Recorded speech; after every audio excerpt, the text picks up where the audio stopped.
Yes.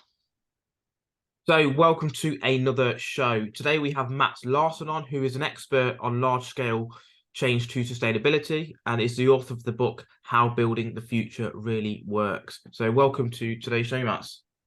Thank you very much, Jivan. So, the word sustainability, what does that really mean to you? Well, sustainability means that we change to a society where we don't use more resources than we than we need, and that our consumption patterns and ways of running our society uh, leaves enough resources and a clean environment for future generations to fulfill their needs and live a good life. Okay, so in terms of sustainability, then obviously you've written a book about it. What is it within that broader space? Because as you said, it's quite a broad topic. What is it within that space that you have expertise on and that you can see real change in? I've studied the large-scale change to a sustainable future, uh, in particular the change to electromobility, change to electric vehicles, cars, lorries, buses, but also the change to a circular economy on a large scale. And what I found through these studies and analyses is that a lot more resources will be needed to do these changes than most people realize, and definitely much more than governments and decision makers realize. And it's we need to focus resources in particular areas in order to succeed with the changes that we plan to do in the future. But with regards to electric cars, obviously the UK are bringing in that ban, aren't they, in future, where you can no longer own a petrol or diesel car. But is that in itself really sustainable? Because as you mentioned, the amount of electricity that's going to be needed to be used, yes, the emissions might be less, but where's the electricity coming from? It's still coming from fossil fuels and other areas. Is that what you're saying? That the you're basically moving the problem from A to B with actually no real improvement there? Well, the decision that's been made is to ban the sales of new petrol and diesel cars from 2035. So it will still be legal to own such a car, and there is no plans to ban the ownership of petrol and diesel cars. But it's the amount of resources that will be needed in order to make it possible to ban the sales of petrol and diesel cars and make it possible for most people to own and drive electric cars from that year will be so large that it will be require huge effort, huge investment from utilities, um, municipalities, companies that run car parks, and many other types of companies that will need to invest in charging infrastructure and reinforcement of power grids and additional power generation. So it's not really realistic for the to ban the sales of petrol and diesel cars from that year, because it's 25% of the UK current UK generation of electricity will be needed to fuel all the cars had they been electric. And that's a huge investment, and that amounts to actually 9 nuclear reactors in terms of electricity production. Don't you think that there is a possibility, as the government have done in the past, where they reverse decisions? So in this case, they get close to the time and they realise actually, well, for me, just looking at it very briefly, number one, as you said, the amount of electricity that's going to be needed. Number two, how many people can actually afford to buy an electric car? Diesel and petrol cars, you've got 10, 15-year-old cars. And yes, they're going to ban the sale of them, but actually, is there going to be more of an underlying inability to use those cars as well? So obviously you've already got the ULEZ in London and Birmingham. Is there going to be something even more substantial than that in order to combat things? And Yes, is there an underlying agenda possibly to all of this? I don't think there's an underlying agenda apart from making society sustainable in various ways. And that's a big goal. But I think there's a misunderstanding related to the amount of resources that will be needed in order to do this, because the amount of resources have never been discussed in political debates. It's just been taken for granted that this can be done quite easily. But politicians, sustainability experts, and other people who have debated this have never dug into how much electricity will be needed to run all cars, and an increasing share of lorries and buses on electricity. And that needs to be investigated, because it's very easy to see that in the same way that a petrol car may need 0.6 liters of petrol for every 10 kilometers you want to go. It's easy to say that for every 10 kilometers you want to go by a electric car, you need 3,000 kilowatt hours. No, not for every car will need, for the average driving during a year of 12,000 kilometers, they will need 3,000 kilowatt hours, which is fairly a large amount of electricity. And if you multiply that by the number of cars in the UK, which are 32 million, you find that you will need 100 terawatt hours of electricity every year. And that's a very simple calculation. And it's very relevant. There is no risk that is wrong, because that's what you need in order to drive that number of electric cars on electricity. And 100 terawatt hours is 30% of the UK current power generation of 325 terawatt hours per year. And in order to distribute that amount through transmission grids, the big national grids, high voltage grids, and the regional grids, and down to the local grids where you have your where you plug your car into the socket, you need to expand all these types of grids in various places, because a lot of electricity will be needed where not so much electricity is needed today. So grids are not built in order to distribute power to the places where a lot of people want to charge their vehicles.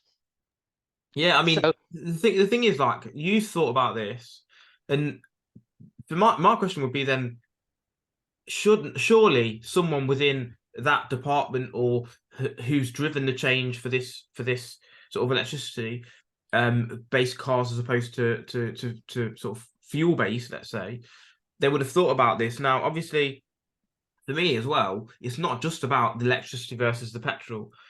I've got a 10-year-old, well, 20-year-old almost, BMW M3, and I've got a fairly newish Mazda at the moment. Well, not newish, but a Mazda as well. Now, for me, I could use those cars for the rest of my life, and they would have less of an impact on the society and landscape than buying a new car. Because if you look at the Tesla cars, for example, the amount of mining of cobalt and things like that actually has a more detrimental impact on the environment. As well as that, actually, when you look to dispose of those batteries, that causes even more issues. So I think sustainability goes further than maybe just the petrol versus the electricity argument in terms of that. So in terms of solution then, do you have a solution for this, or is it a case of just looking at the problems and saying it's not going to work? well, in order to, it has to be done, because we need to change transport systems and convert to sustainable and renewable fuels. So it has to be done in some way, but we can't do it at that pace, and we can't do it without a plan for the different investments that will be made. This is similar to any big project where you, for example, a construction project. Construction companies still need drawings and project plans in order to build a house, even though they have been built houses for decades. So we can't do without a plan just to build a house, and we can't either do without a plan in order to change society on this massive scale. So we need to make sure, governments need to make sure that all the aspects of this change are taken care of. And actually, the question you asked, whether no one has thought of this before, it's I haven't found anyone, and that's very strange, because I thought the same. I thought also that someone must have thought about this, but I've spent the past 18 years trying to look for those people, and I've found people who've been sustainability experts and who are interested in reducing the emissions of carbon dioxide. But I haven't found very many who have looked into this resource aspect of the change. And in fact, earlier this week, the CEO of Volvo Corporation, the manufacturer of Volvo trucks, buses, he said that in order to charge 1,000 electric trucks at the same time in parallel with high-speed charging, there will be a need for the capacity of one nuclear reactor. So just 1,000 electric lorries charged in parallel at the same time at high speed will require all the capacity of one nuclear reactor, which is something that most people don't seem to have thought about. And he said, I'm not in general in favor of government intervention or government driven investment programs and so on, but governments need to step up here and take a role in this change. And this is Volvo, that is the global leader in heavy trucks, in the heavy truck market. So he also seems to think that no one has thought about this before, or too few people have considered this. Thing is, like, for me, the word sustainable doesn't make sense in this remit, because like nature is sustainable. Like the waste product of an animal is the food for something else. We breathe out carbon dioxide, the plants do that, and basically any waste products is used for something else. So for me, a sustainable car would be something that generates kinetic energy as it moves and it charges itself. When you brake, the heat energy is used, the sound energy of the tires, all of these things, and using that, for me, that's sustainability, not fuel versus electricity. Now, coming on to electricity, there's two types, isn't there, of electricity? There's alternating current and direct current. Nikola Tesla, obviously the inventor of many great inventions, including the radio and etc., etc. Could there not be a way to use alternating current in order to charge everything at once using nothing direct? Well, first of all, we have a current system. I would like to say something about your vision of sustainability, and I agree. Of course, the ideal would be that we could drive cars that generate kinetic energy, and we could they could be much more sustainable, perhaps, than any of the fuels that are discussed at present. But the problem is that we have a system in place already that's not sustainable. We need to change that to something that to some technology that we actually can develop over the next couple of years, because oil is not a finite resource either, and that there is a limit to how long we can drive cars on petrol and diesel. So we need to realize that we have a huge transport system that needs to continue, because we're depending on car transportation, lorry transportation by lorry, transportation by bus, and so on. And we need to maintain that system and be able to charge or to do transportation in the future at the same level or at a similar level that we are doing today. And what the options that we have are the different technologies that are available and that have been developed to a certain point far enough to be possible to implement on a large scale. So that is the sort of limitation of what we can do. And so the opportunities to select the best possible system, and that would be best possible system from a theoretical perspective, is not that great. And now I forgot your next question. Could you repeat that? What was it about the alternating current? Yes, the alternating current. Yes, we do have a certain amount of electricity, and we can transform electricity in various ways. We can transform it to high voltage, low voltage, and we can transform it to alternating current and direct current in various ways. And we use direct current for transmission grids, the high voltage grids.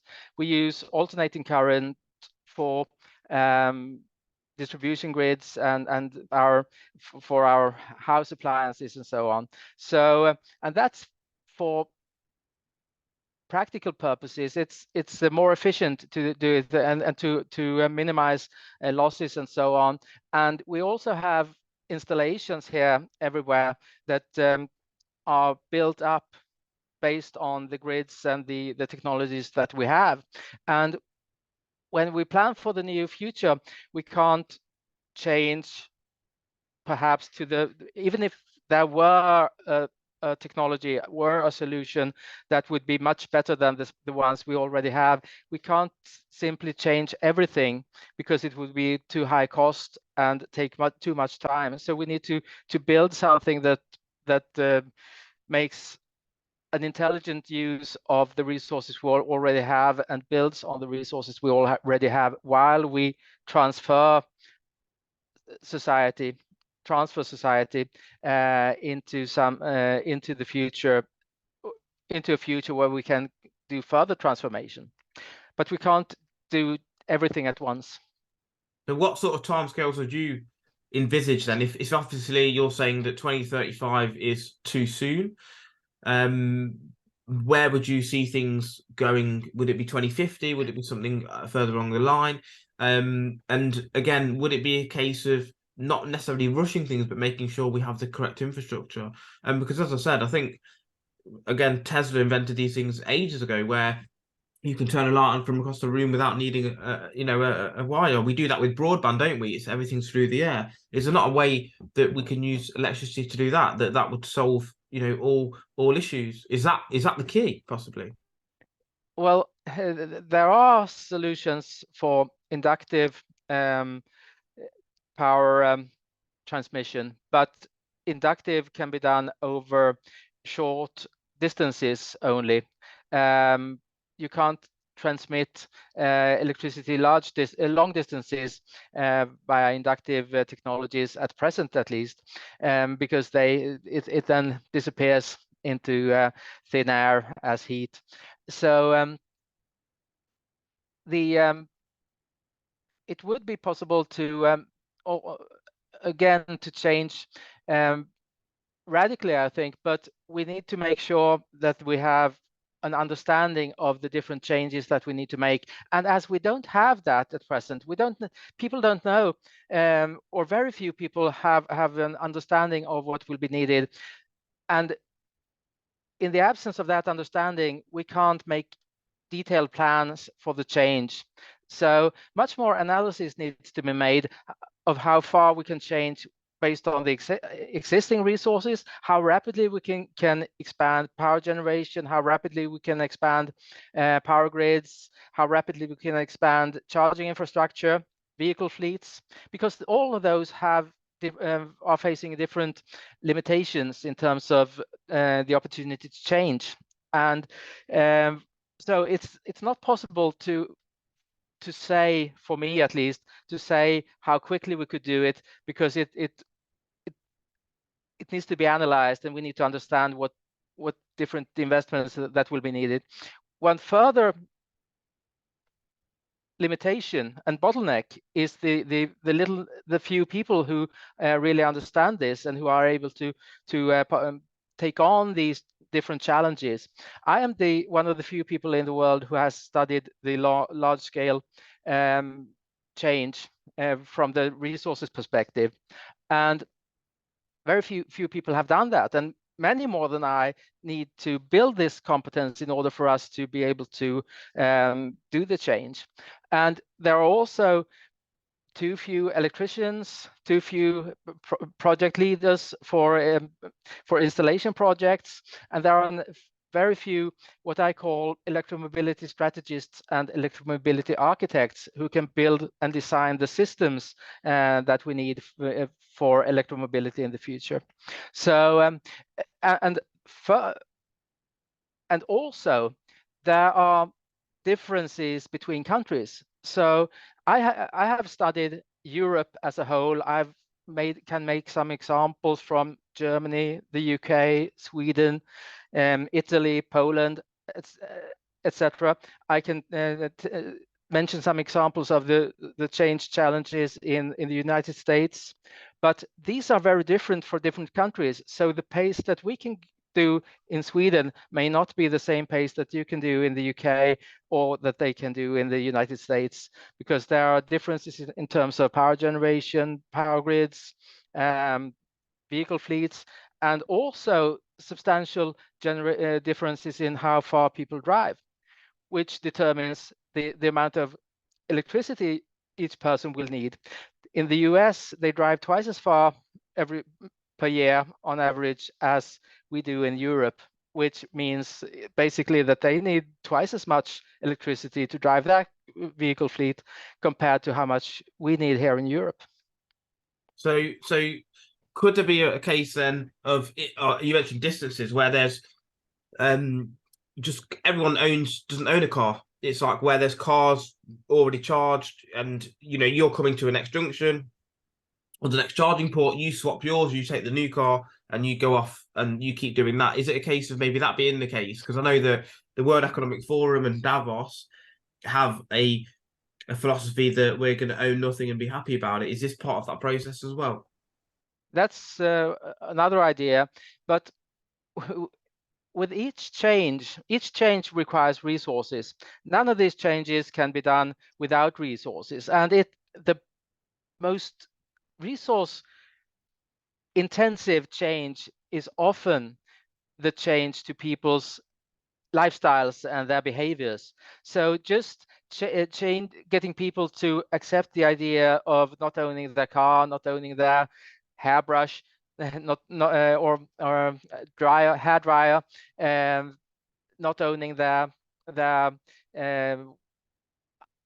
tools, power tools, etc., and going to some place instead where they can rent power tools, cars, etc., each time they need them, or having carpools out in the cities and towns where people can book a car and get a car in their local area whenever they need. That type of behavior is a big change, and some people do it. We call them innovators and early adopters from a marketing perspective. Innovators and early adopters are happy to test a new technology and a new lifestyle, for example. They're happy to pay a little more for a new service or a new type of product. But in order to get the majority of people to adopt new lifestyles and products and so on, you need change programs, and you need to make sure that the new alternatives are as cost effective and as user friendly as the alternatives we want to leave behind. So are these the sorts of things that you talk about in your book then? Do Yes. you show the research?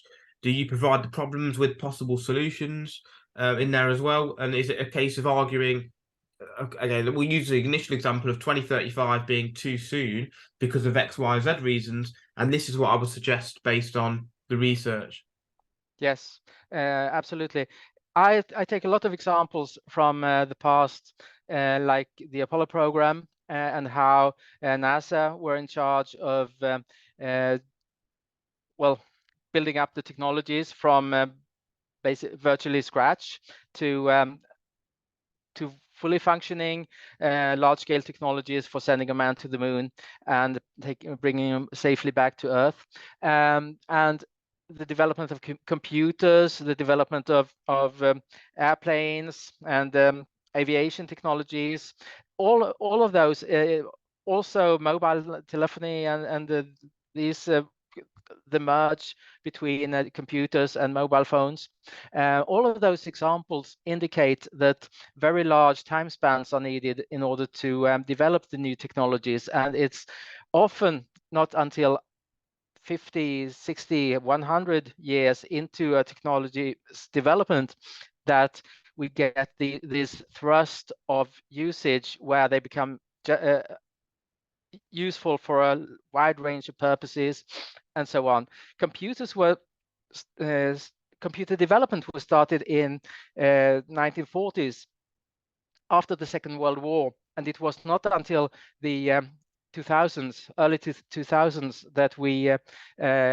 that they became inexpensive enough for everyone to use them, and we had the development of mobile phones, which was based on previously radio communication technologies used by police forces for police vehicles and so on, and that was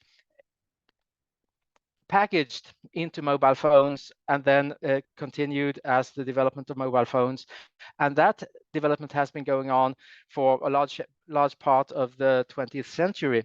So these developments take a long time, and it takes a long time for the new technologies to become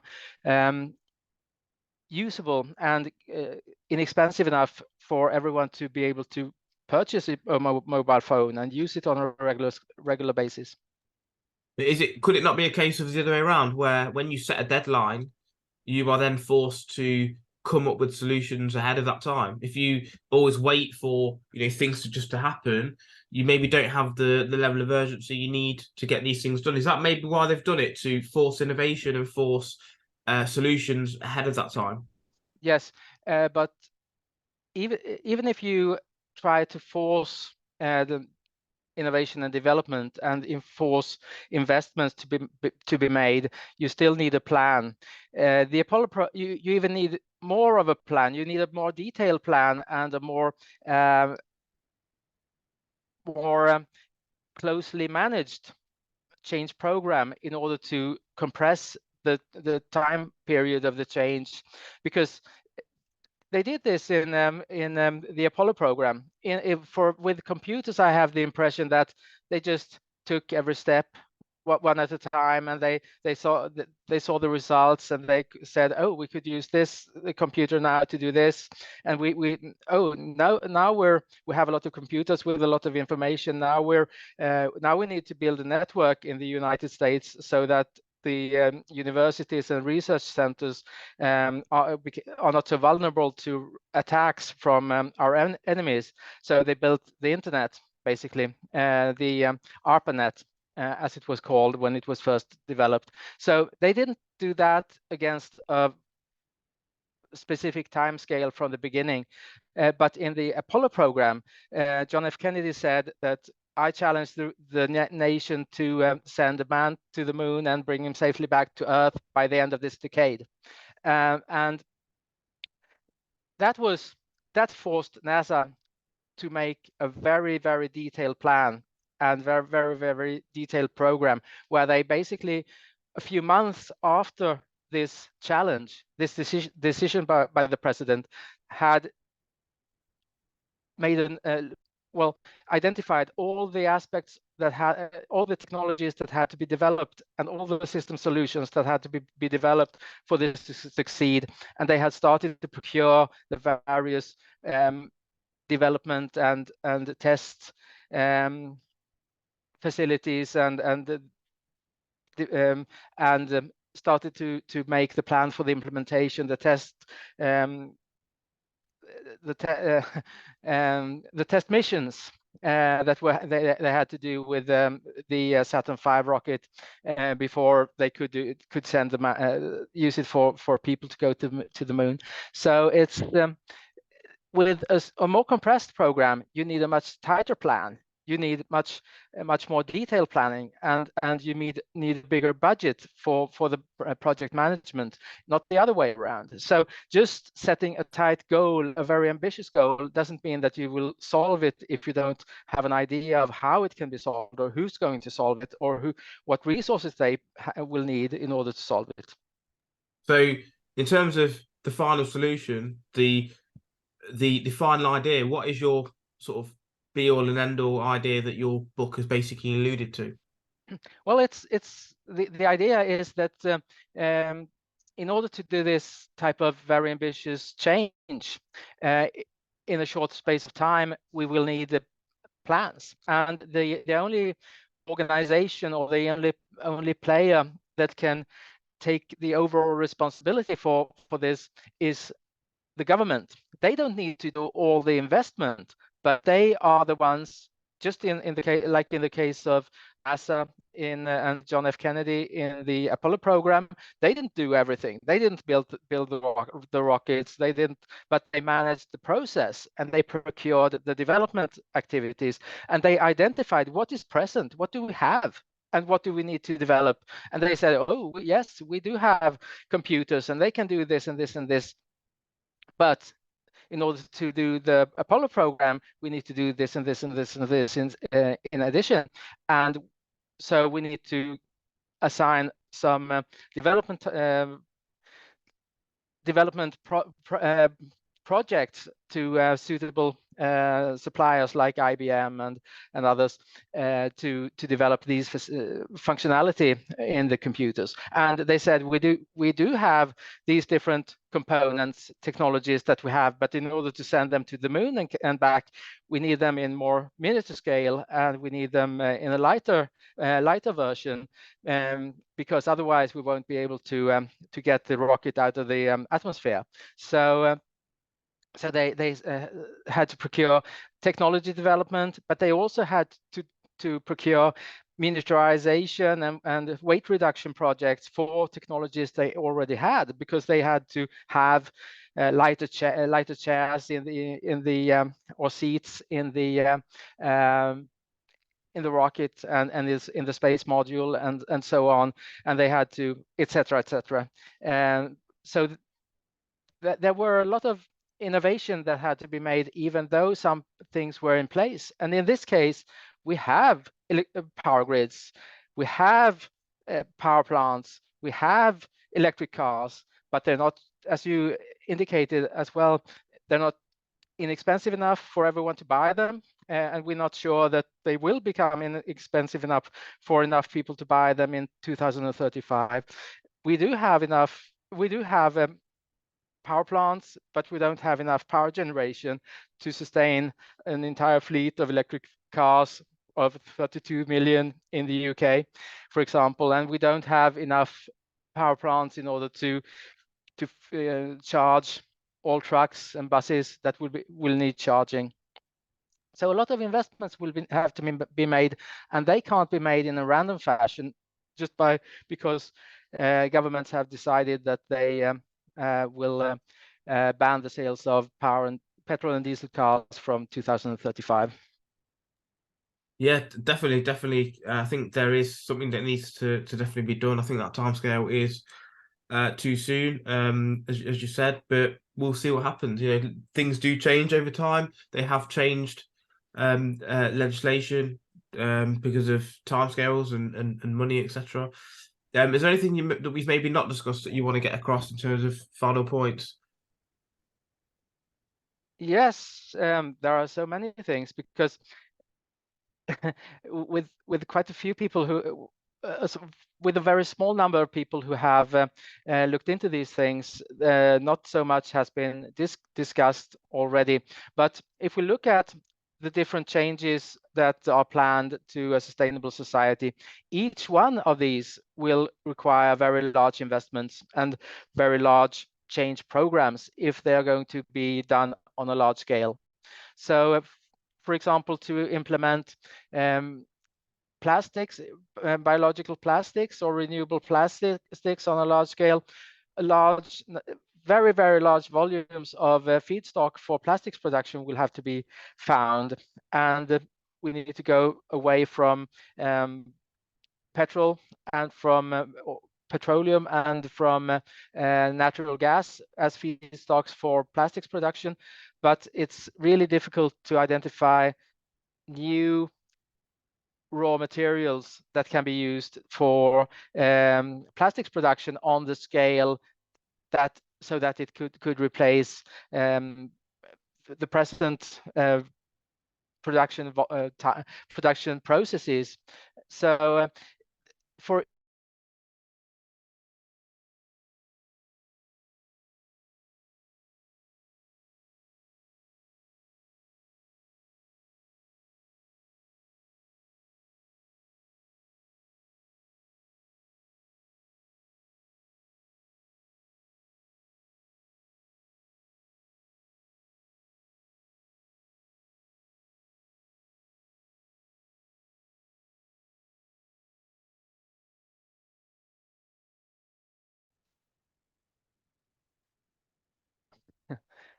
yes, I think you just skipped that last minute. So yeah, if you just repeat that bit for me. yes, we need to plan other changes as well in quite some detail, and we need to identify the ways that we can change and what we need to change. Fantastic. So if anyone wants to hear about more of your ideas in your book, where can they get access to that? And obviously, if they wanted to reach out to you, where can they reach out to you as well, Matt? The book is at present available on all Amazon platforms, Amazon UK, Amazon.com. So it can be bought in a digital version, and it's currently at a discounted price of $3.17. I think it's $2.60 or something like that in the UK. So, and it's available in paperback and hardback as well. Fantastic. So I'll leave all of this in the notes, of course. But thanks very much for being on the show. And yeah, I definitely agree. There is something that needs to be done. I don't think we're ready for the change, but time will tell. Thank you very much.